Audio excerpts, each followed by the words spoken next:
नमस्कार दोस्तों, जब राजनीति में नाम आरोप और अपराधों की आती है तो वेस्ट बंगाल के सीएम शुभेंद्र अधिकारी का नाम जरूर आता है। तो सच और अफवाहों के बीच में फर्क कर पाना मुश्किल ही नहीं बल्कि नामुमकिन बन चुका है आज के युग में। आज के युग में लगभग 90% नेता भ्रष्टाचार होता है। देश के सबसे बड़ा प्रधानमंत्री नरेंद्र मोदी, मैं आपको साफ शब्द में कहूँ तो ये भ्रष्टाचार फील्ड का किंग है। इनका कहना है हम तो फकीर है, हम झोला लेकर चल पड़ेंगे। क्या आपने कभी ऐसा फकीर देखा है जो 25 लाख का ग्लास पहनता हो, चश्मा पहनता हो? लेकिन अभी का खबर एक स्टेप आगे निकल गया है। न्यूज रिपोर्टर कैमरा के सामने आगे ही कह रहा है कितने लाए हो, और देश का सबसे बड़ा प्रधानमंत्री नरेंद्र मोदी भी इसका मजाक उड़ाना लगता है।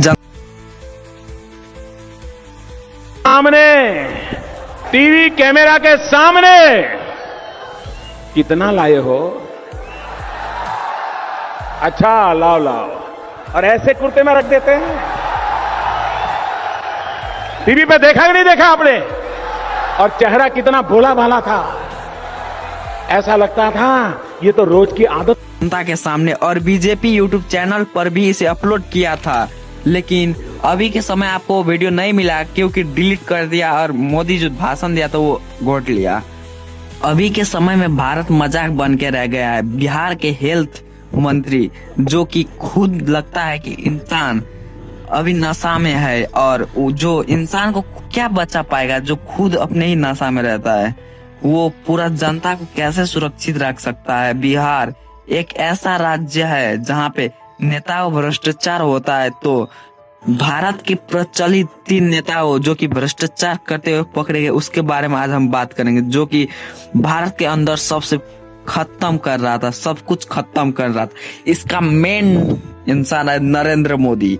ये भ्रष्टाचार फील्ड का हीरो है, हीरो जिसे किंग कहते हैं। ये कहता है कि मैं फकीर हूँ, झोले लेकर निकल जाएंगे। क्या आपने कभी ऐसा फकीर देखा है जो 25 लाख का ग्लास पहनता हो और ये कहीं किसी प्रोग्राम में चले गए तो दिन का 20-20 कपड़ा चेंज करता है? और दूसरे तरफ पहले एक ऐसा भी सरकार हुआ करता था जो एक फटा हुआ धोती पहनकर पूरा गुजारा किया। और नरेंद्र मोदी कोई सस्ता कपड़ा नहीं बल्कि सेलिब्रिटी लेवल का कपड़ा पहनता है। अभी के समय में नरेंद्र मोदी खुद शुभेंद्र अधिकारी की रोस्ट कर रहा है। अब सबसे बड़ा सवाल, अगर नरेंद्र मोदी खुद इस फील्ड का किंग है तो वो शुभेंद्र अधिकारी को क्यों रोस्ट कर रहा है? जबकि शुभेंद्र अधिकारी सिर्फ 5 लाख रुपया लेते हुए पकड़े गए। ये भी बहुत ही बड़ा रकम होता है। लेकिन जब आप नरेंद्र मोदी की सच्चाई जानोगे सुन के, तो ये आपको सिर्फ एक छोटा सा गलती लगने लगेगा इस शुभेंद्र अधिकारी का। अगर आपको नरेंद्र मोदी का रियलिटी जानना है तो मैंने एक वीडियो और अपलोड किया है, उस वीडियो को आपको देखना। स्टेप बाय स्टेप सब कुछ मैंने बता दिया है उसमें। अब है दूसरे प्रचलित नेता जो कि है शुभेंद्र अधिकारी, जिसका बात हम फर्स्ट से कर रहे थे। ये सीएम है शुभेंद्र अधिकारी जो कि वेस्ट बंगाल के सीएम है। ये भी कम नहीं है, ये कैमरे के आगे जनता से पैसा लेते हुए पकड़े गए और इन्होंने भी नरेंद्र मोदी को जवाब दिया। अब आप सोचिए, वेस्ट बंगाल के सीएम बन के कुछ ही दिन हुए उन्होंने अपनी रियल रूप दिखा दिया। यह भारत के लिए बहुत ही खतरनाक बात हुआ। अब भाई नीतीश कुमार का सोन में उसका छोरा बेटा निशांत कुमार, ये अभी बिहार का हेल्थ मिनिस्टर बना है, लेकिन इसके देखकर ये नहीं लगता है कि इंसान को स्वस्थ रह सकता है। खुद झूलता रहता है 24 घंटा में 20 घंटा लगता है कि अभी नशा में है। ये इसका वीडियो देख करके लगता है इसका रियलिटी तो भगवान ही जानता है। और इस सब को मिक्स कर दे कंक्लूजन आता है इसमें सब नेताओं का घर चल रहा है, सिर्फ और सिर्फ मिडिल क्लास और गरीब फैमिली की नहीं चल रहा है, और सब कुछ चल रहा है। इस सब कुछ को देख करके हमें एक बात सीखनी चाहिए, हमारा देश हमें खुद से बनाना चाहिए। किसी पद किसी नेताओं की बल्कि बात नहीं है ये थी। वो किसी भी कहानी को पूरा दुनिया तक पहुंचा सकती थी। द टाइम्स जैसे अखबारों ने इस घटना को बहुत ही खतरे तरीका से बनाना दिया। हर छोटी घटना को एक शराब की कहानी में बदल दिया गया और धीरे धीरे सच और अफवाह के बीच में की लाइन धुंधली हो गई। समय के साथ इस रहस्यमय को सुलझाने के लिए कई वैज्ञानिकों ने सामने आया। उन्हें पाया कि पुरानी कब्र में टॉक्सिक मोड और बैक्टीरिया मौजूद हो सकते थे जो इंसानों के लिए खतरनाक होता है। अगर कोई लंबे समय तक ऐसे माहौल में रहा तो उसकी सेहत पर गंभीर असर पड़ सकता था, यानी कुछ मौतों के पीछे वैज्ञानिक कारण भी हो सकता है। लेकिन एक और पहलू भी है जिसे अक्सर नज़रअंदाज कर दिया जाता है, डर। जब किसी इंसान को पहले से ही बता दिया जाता कि वहाँ श्राप है, वह श्रापित स्थान है, तो उसका दिमाग उसी दिशा में सोचने लगता है। इसे कहते हैं प्लेसबो इफेक्ट का उल्टा रूप, जहां हर डर इंसान को कमजोर बना देता है। तो अब सवाल ये उठता है, क्या वाकई में मम्मीज का श्राप था? अगर हम सारे फैक्ट को जोड़े तो हमें 3 संभावित दिया जाता है। ये सिर्फ संयोग था, कुछ मौतों के पीछे वैज्ञानिक कारण था और बाकी कहानी मीडिया ने बड़ा चढ़ाकर पेश की गई कहानियां था। सच शायद इतनी तीनों के बीच छुपा है। आज भी टूटनखामन की कब्र इतिहास के सबसे बड़े रहस्यमय में से एक मानी जाती है। लोगों आज भी वहां जाते हैं, लेकिन एक सवाल हमेशा उनके मन में रहता है, क्या सच में कोई श्राप है? और शायद यही सवाल इस कहानी को इतनी खतरनाक और इतनी दिलचस्प बनाता है, क्योंकि कुछ रहस्यमय ऐसा होता है जिसका सवाल मिलना नहीं चाहिए। जब हावर्ड कैटल ने उसके कब्र को पूरा खोला तो अंदर का नज़ारा देखकर पूरी दुनिया हैरान हो गई। सोने से बने खजाना, हजारों साल पुराने आभूषण और एक शानदार सुशांत ताबूत जिसके अंदर थी टूटनखामन की ममीज। लेकिन सबसे ज़्यादा ध्यान खींचनी उस कमर की खामोशी ने। ऐसा लग रहा था जैसे वहाँ पे अभी भी कुछ जिंदा है। कब्र खोलने के बाद कुछ लोगों ने अजीब घटनाओं की रिपोर्ट दी। किसी ने कहा उन्हें अजीब आवाज़ सुनाई दे रही है। किसी ने दावा किया उन्हें ऐसा महसूस हुआ जैसे कोई उन्हें देख रहा है।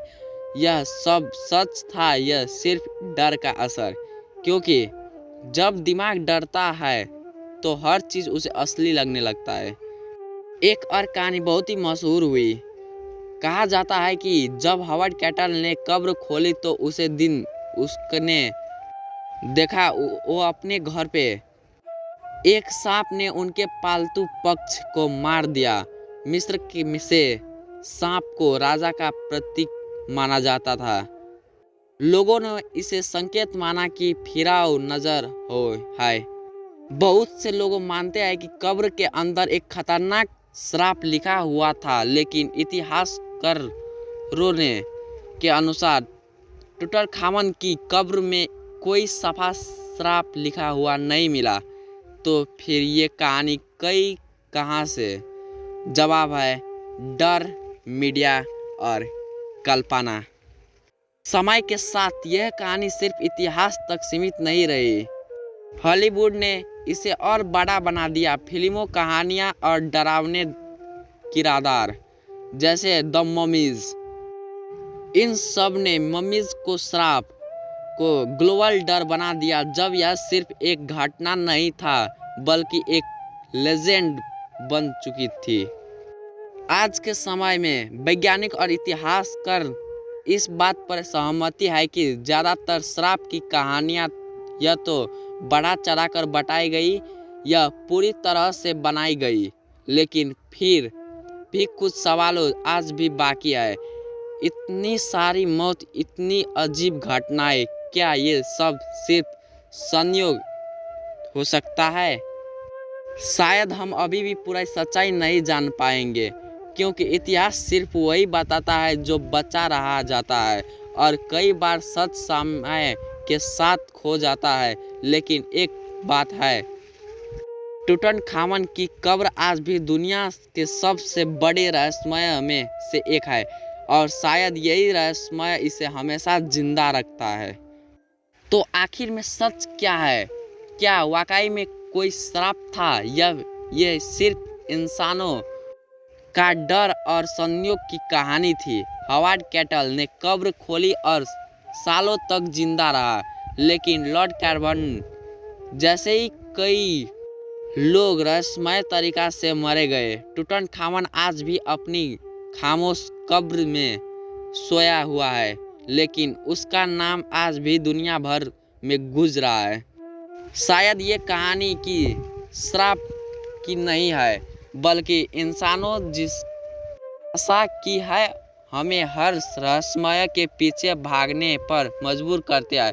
और कभी कभी जब हमें अतीत को छोड़ते हैं तो हमें जवाब नहीं, सिर्फ और सिर्फ सवाल मिलता है। और यही है मम्मीज का श्राप का असली रहस्य। कुछ दरवाजे शायद कभी खोलने नहीं चाहिए थे। जैसे इस रहस्यमय बात को इतना अफवाह नहीं उड़ाना था, जो रियलिटी था वो कहना था। इसके मीडिया वालों ने बारात चलाकर आगे बढ़ा दिया, बहुत ही डरावना बात बना दिया। तो गाइज आज के लिए बस इतना ही। अब आपसे मिलता हूँ नेक्स्ट टॉपिक पे, तब तक के लिए बाय गाइज।